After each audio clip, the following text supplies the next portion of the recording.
literal moving mountain crosses the Irish Sea, a king seeking recompense for his sister, and the betrayal by an Irish king. A story from the second branch of the mabinogion, Bran, son of Lear. Before we get too far into this, I couldn't find much art or sculptures or anything for this, so this is going to be even more simple than my normal videos. I apologize. Secondly, I'd like to apologize for anyone who speaks or knows any Welsh. I'm a pleb and trying my best with the pronunciations, but I know, no matter how hard I try, I'll screw up something. But regardless, I hope you enjoy. Our story begins innocuously enough. Bran was sitting with his brothers, and here we go, Nycian and Efnycian. The pair were his half-brothers, born of his mother Pernadun. The first, Nycian, was so pure and good that he could halt warring armies with ease, and the other was able to cause two loving siblings to immediately go to war against each other. As they sat on the coast on the rocks of Harlech, they saw 13 ships crossing from the south end of Ireland, each ship approaching fast and with much haste. So Bran and his brothers prepared themselves and approached the coast, noticing one such boat came before the others, with a sign of peace, a raised shield. The ships neared closer and closer, and there was no war that came with them. These ships belonged to King Matholwich of Ireland, and he was looking for love and power, but mostly power, or maybe mostly love. The object of his love, of course, was Bran's sister, Bronwyn. With unification in mind, the group headed off to, Aberfra for a proper dinner. And as an outsider, this is where we get a hint of Bran's enormous size. The meal needed to be held outside, under tents, because he was too large to sit inside a building. When he sat around, he literally sat around. The meal was marvelous, with tradings of stories, singing, and much jovial atmosphere and just party vibes, with the King of Ireland and Bran's sister going off to bed that night, with no exceptions from the King of the Isle of the Mighty Bran, or any other. Well, that is, save for one, Bran's brother, the trouble-making one, Efnycian, as he saw a retinue of foreign horses he was unfamiliar with, and questioned, "Whose horses are these?" And he was informed that they belonged to the King of Ireland, and was told the king had slept with Bronwyn. In anger and disappointment, no one had asked him if this arrangement could occur. Efnycian did irreparable damage to the horses, taking this slight as one against his family and himself. Things get dark here, and I don't feel like repeating them, but let's just say when the King of Ireland found out his horses were maimed, he was insulted, leading to an elevation of tension. However, cooler heads prevailed. Horses were given as repayment, so too was there a bounty of gold and silver, which for King Matholwich was still not enough. So, to settle things, Bran reached out with an ultimate olive branch, a mystical cauldron which would revive any who were placed into it, with the sole drawback being, of course, that person would lose their ability to speak, a gift he had received sometime in the past, funnily enough from an Irishman, that was cast out of Ireland by the aggression of the king's court. Foreshadowing is a narrative device. Oops, sorry, spoilers. Anyway, with the treasures, the cauldron, the horses, and Bronwyn in tow, the king set off for Ireland, with the 13 ships he had come with. And joyful days did befall both places. Bronwyn was a hit in Ireland. The people loved her. The love had amounted to the birth of a child for her and Matholwich, and a peaceful year came to an end, with everything being quite happy. However, come her second year within the kingdom of Matholwich, there was a fervor that arose when it came to be found out that the king had been insulted when in Wales by the axe of Efnycian. His court chided him for having no backbone in regards to the insult. His people screamed and shouted, and eventually they came and took Bronwyn to be the court's cook, as opposed to the queen.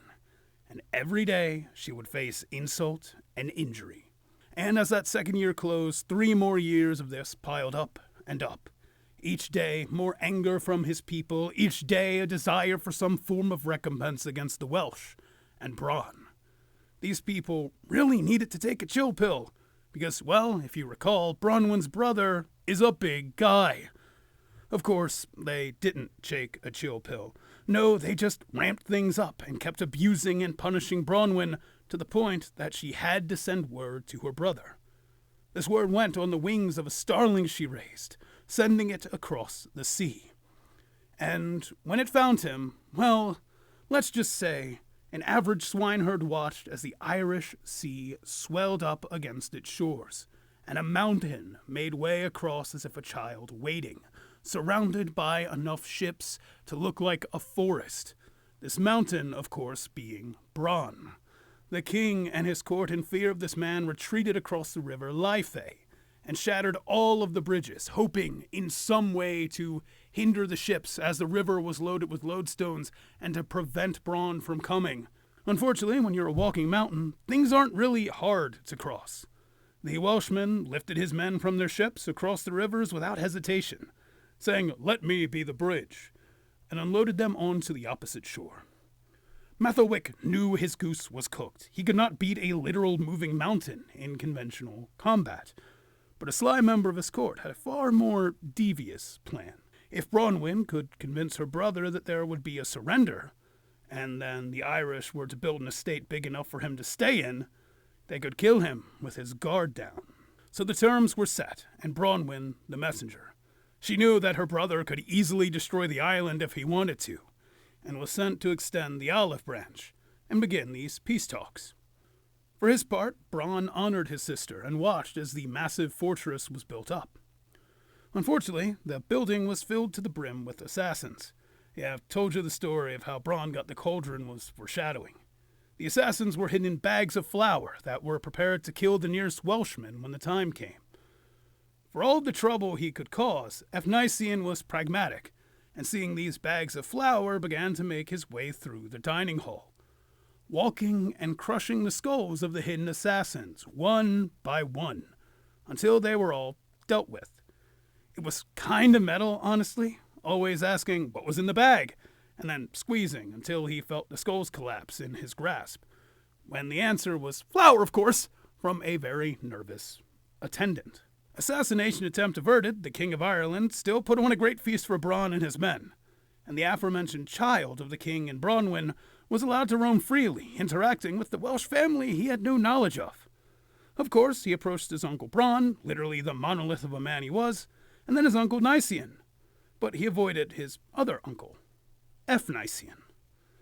And well, let's just say Efnisien did not take it well. He grabbed the lad by his foot and threw him into the fire that was set up for the great feast, and from there all hell broke loose. The Irish soldiers rushed forth to face off with the Welsh, and the Welsh rushed forth to brawl with the Irish. The Welsh, for their part, were able to stand quite well against their Irish foes, knocking them down and out while suffering their own losses, of course. However, as the mountains of dead Irishmen were moved away, the Welsh began to see that those they killed were suddenly coming back for round two. Yep, it's the Cauldron of Rebirth that was given as a peace offering for Efnisien's slight with the horses. With odds stacked against him, Efnisien had a moment of clarity. He is the one who insulted the king first, the one who led to the giving away of the cauldron because of it, the one whose insults led to the torment of Bronwyn, and now the piling bodies of his countrymen. So he dove into the pile of corpses that were being pushed toward the cauldron. And when he was swept inside among the dead, he made it his mission to prevent such things from happening any longer. Extending his arms and legs, he shattered the cauldron, sending a cascade of corpses on the floor and dying himself from exertion and the disheartening realization that it was his fault all along. With the cauldron broken, the Welsh and Irish were back on even footing in terms of men, and at the end of it all, only 7 Welshmen were left standing. The room was filled to the brim with dead and dying men, including the giant whom the building was built for.